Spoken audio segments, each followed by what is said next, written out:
رات کے پیٹ میں، رات کے درمیانی حصے میں۔ تہجد اصل میں جسے کہتے ہیں وہ نہیں ہے کہ جو عام طور پر لوگ فجر سے کچھ دیر پہلے جاگ گئے اذان سے اور جلدی سے 8 نفل پڑھ لیے، یہ تہجد نہیں ہے۔ یہ تو فجر کا ضمیمہ بنا لیا، ہاں نوافل ہے، عبادت ہے، اس کے بھی جو اس کے برکات ہیں وہ ظاہر ہوں گی، جو اس کا ثواب اور اجر ہے اللہ دے گا۔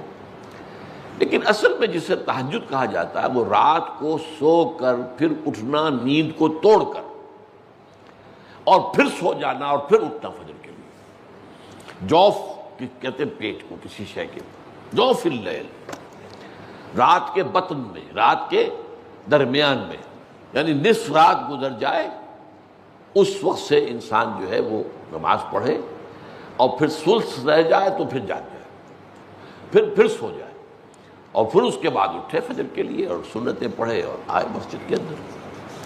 تو یہاں آپ نے فرمایا وَصَلَاةُ الرَّجُلِ فِي جَوْفِ اللَّيْلِ، اور اپنے اس قول کے لیے حضور نے آیتیں تلاوت فرمائی وہی دو آیتیں۔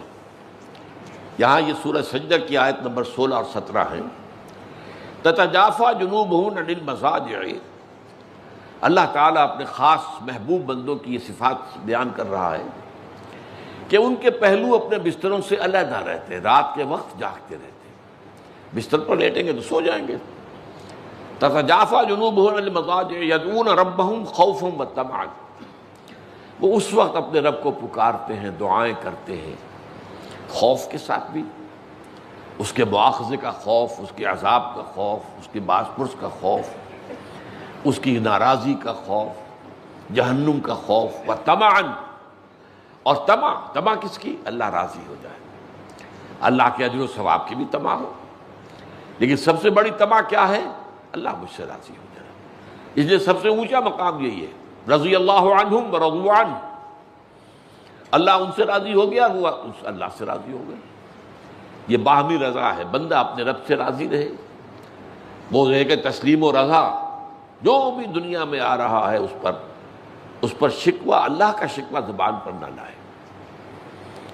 جو بھی آ رہا ہے یہ میرے رب کی طرف سے ہے، وہ میرا مولا ہے، آقا ہے، دوست ہے، میرا خیر خواہ ہے، اسے معلوم ہے کہ اس شر کے پیچھے کون سا خیر آ رہا ہے، مجھے کیا پتا، مجھے تو شر نظر آ رہا ہے، خیر تو نظر نہیں آ رہا۔ اس لیے فرمایا گیا کہ ہو سکتا ہے عسیٰ ان تکرہوا شیئا وہو خیر لکم، وعسیٰ ان تحبوا شیئا وہو شر لکم، واللہ یعلم وانتم لا تعلمون۔